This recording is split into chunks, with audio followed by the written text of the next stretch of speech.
Welcome to Smile and Scars. Today's story begins with a man whose ego walked ahead of him long before he entered the room.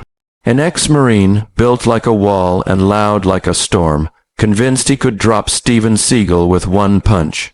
But what he didn't know was that real power does not shout. Real power whispers, and Steven Seagal was already listening. The day started inside a local combat gym where martial artists trained quietly. The atmosphere was calm. Shoes neatly lined up at the entrance, mats spotless. Students practicing soft wrist locks, rolls, and breath control. A peaceful dojo where discipline mattered more than strength. Everything was smooth until the door slammed open. A huge man stomped in, broad shoulders, scars down his arms, tattoos showing the Marine insignia. His name was Mason Hale. Recruited young, served tough missions, survived battlefields, but in civilian life he had fallen into one habit: he believed no one could outfight him. He didn't walk calmly, he marched like the room belonged to him. "Which one of you calls yourself a fighter?" he shouted. Everyone stopped, even the punching bags seemed to freeze. Students exchanged uncertain glances. One of the instructors stepped forward. "Sir, this is a peaceful dojo." Mason laughed loudly. "Peaceful looks weak. I've fought real wars. I've dropped men twice your size." The instructor tried again. "Sir, please respect the space." But Mason was already pacing in the center of the mats, cracking his knuckles, scoffing at the techniques he saw around him. "This wrist twist ballet isn't fighting, this is dancing. I could drop your best fighter in 2 hits, students murmured. Some looked angry, some scared, some embarrassed. They were trained never to respond to provocation, but Mason was pushing every line. Then he made the mistake that changed everything. He said loudly, "Where's that movie guy, that so-called martial arts master? Steven Seagal. I've seen him on TV. Fake. I could drop him before he even moves." The entire dojo fell dead silent. Not because they feared Mason, but because of who had just walked in through the side door: Steven Seagal. Calm, quiet, wearing simple black training clothes. His footsteps made no sound. His expression didn't change. He simply looked at Mason. Students bowed, instructors bowed. Mason didn't. He lifted his chin defiantly.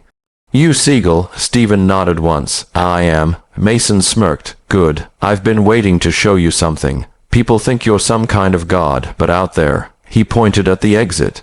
"In the real world, men like me eat guys like you for breakfast." Steven didn't argue, didn't react.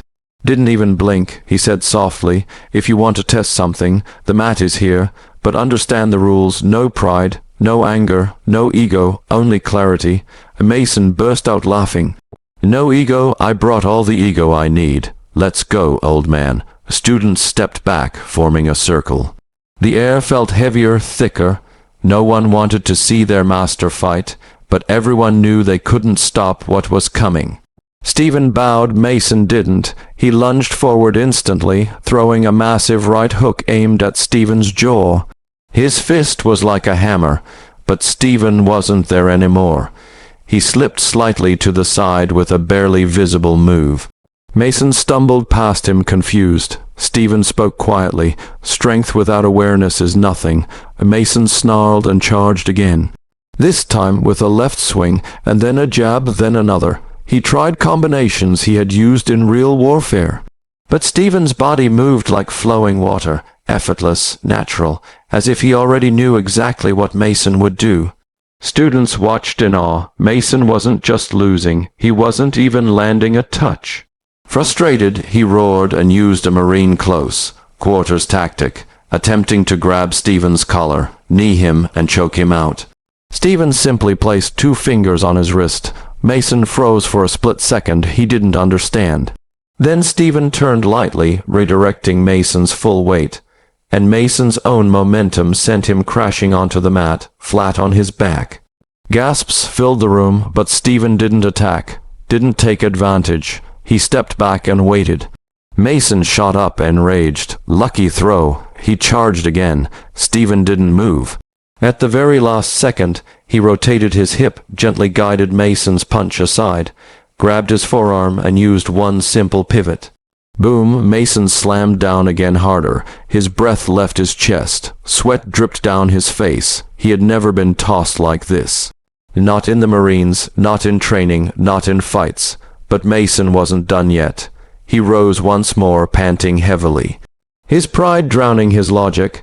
"I'm not finished with you." Steven calmly extended one hand. "Come." Mason threw a furious punch. Steven caught his wrist, and with one fluid motion, a motion so fast students didn't see the middle part, Steven redirected, twisted, and locked Mason's entire arm. Pain shot through Mason's shoulder. His knees buckled. Steven whispered, "You are already down, accept it." Then Mason tried to head-butt him.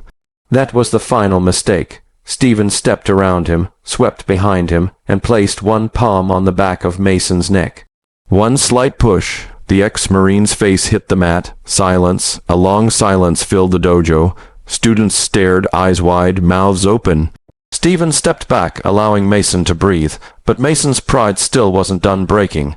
He pushed himself up again, shaking, humiliated, furious, and desperate to land even one hit.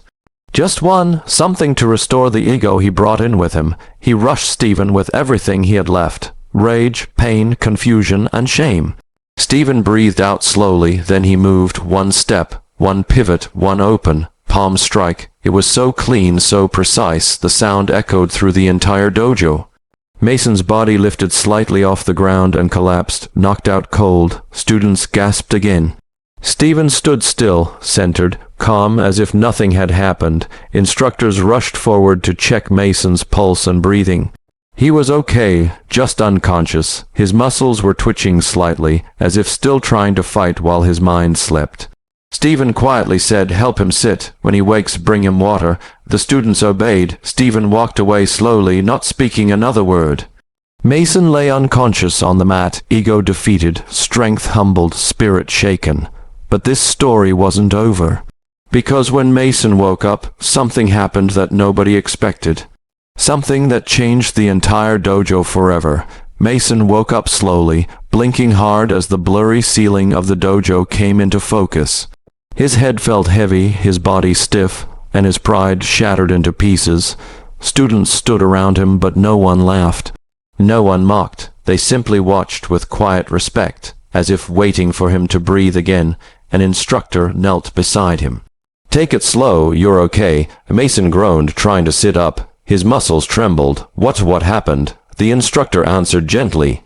Master Seagal ended the fight. Mason clenched his jaw, shame burning in his chest like fire. "I lost, didn't I?" The room stayed silent. No one had to answer. The memory flooded back into his head. The failed punches, the throws, the locks, the strike that turned the world black. Mason lowered his eyes. "I've never been handled like that." Before anyone could respond, the dojo door opened quietly. Steven Seagal walked back inside. The room straightened instantly. Students bowed. Instructors bowed. Even those who had stepped away came back in to stand with discipline and silence. Steven approached slowly, his expression unreadable. He knelt down in front of Mason, not towering over him, not humiliating him, but coming down to his level. Mason swallowed hard. "You didn't have to knock me out." Steven replied calmly, "You attacked with the intention to harm. I responded with the intention to stop." Mason looked away, embarrassed. "I thought I could take you. You believed strength wins fights." Steven said softly, "But strength without awareness is weakness. You were fighting your anger, not me." Mason frowned. I don't understand." Steven pointed at Mason's chest. "Your ego walked into this room before you did. You weren't here to learn. You were here to prove something you never needed to prove." Mason stayed silent, absorbing every word like a man hearing truth for the first time. Steven extended a hand. "Stand." Mason hesitated, half pride, half pain, but finally took the hand. Steven helped him to his feet with surprising gentleness. The ex-Marine straightened himself, still shaky. "Why didn't you finish me in the fight?" Steven looked at him steadily. "A real martial artist never finishes. He teaches."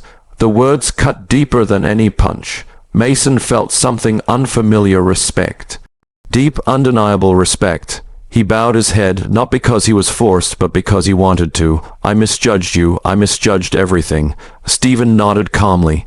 Good, then your lesson begins now. Mason blinked. My lesson. Steven stepped back and signaled to the students to clear the mat. You wanted to test yourself. Now you will, but not through violence, through discipline. The students spread out respectfully. Mason stood at the center, still lost. Steven spoke quietly. You fought to win. Now you will move to understand. He instructed Mason to copy a simple Aikido movement, just a slow circular motion of the arms. Mason tried, but his body was too tense. Steven shook his head. Relax, your muscles are fighting themselves. Mason exhaled and tried again. Still wrong again, Mason repeated, again and again and again. Minutes passed. Sweat rolled down Mason's face. His breathing grew heavy, but not from combat, from control, effort, humility. The other students watched with admiration. This same man who walked in like a storm was now learning like a child. Steven approached behind him and adjusted his shoulders gently. Good, do not resist the movement. Let it flow. Mason felt the technique differently now, softer, smoother. Not force, but direction. He whispered, almost shocked, This is easier than fighting. It is, Steven replied. Because you're not trying to dominate, you're learning to harmonize. Mason continued practicing until the motion became natural. For the first time in years, he felt peace rather than adrenaline. Steven then asked him to practice a basic wrist control technique with one of the senior students. Mason's strength was enormous, but when he tried using force, the technique failed. Steven stepped forward. You see, strength is not the key, sensitivity is. Mason inhaled deeply, adjusted his mindset, and tried again, lighter this time. And suddenly the lock worked. The senior student nodded approvingly. Good. Mason felt something spark inside him. Pride, but a different kind. A healthy one. Steven spoke gently. You came here to prove yourself. Now you know the truth. Real mastery is silent. Mason lowered his head again. I'm sorry for disrespecting your dojo, and for disrespecting you. Steven placed a hand on his shoulder. Apology accepted. Your battle is not with others. Your battle is with the parts of yourself that believe you must fight to exist. Mason swallowed hard. I guess after leaving the Marines, I didn't know who I was without fighting. Steven stepped back. Then learn who you can become with understanding. Silence settled again, but this time it was peaceful, warm. One of the youngest students walked up shyly, a boy around 12. Sir Mason, you were very strong, but today you became strong differently. Mason smiled for the first time. Thank you, kid. The boy looked at Steven. Master, can he come back to train again? Mason's eyes widened. I don't want to intrude. Steven responded simply, If you want to train, the door is open. Mason stared at him. This man he had insulted, attacked, and challenged. Yet Steven's calm acceptance disarmed him more than any technique. He nodded quietly, Yes, I want to learn. A round of soft applause came from the students. Not mocking, supportive. Steven walked toward the center of the dojo and spoke loud enough for everyone to hear. Let this be a reminder. Strength is not measured by muscle or anger. Strength is the ability to change. Today, a warrior walked into my dojo, and today, that warrior found his balance. The room felt lighter, almost glowing with unity. Mason looked around, humbled yet renewed. Master Seagal, thank you. Steven gave a rare small smile. Your training begins tomorrow. Come early. Mason nodded, then bowed. Deep, sincere, completed with respect he had never shown anyone before. As he left the dojo, he glanced back once more. The students were training again, the instructors guiding them. Steven moving calmly, demonstrating another fluid technique. Mason whispered to himself, I walked in blind, but I'm leaving with open eyes. The door closed behind him. And Steven resumed teaching as if nothing extraordinary had happened. But for one man, everything had changed forever. And that day, the dojo of Smile and Scars gained not another fighter, but another student, another soul ready to learn. Another man who discovered that real strength is not in the fists, it is in the mind that chooses peace over pride. The end.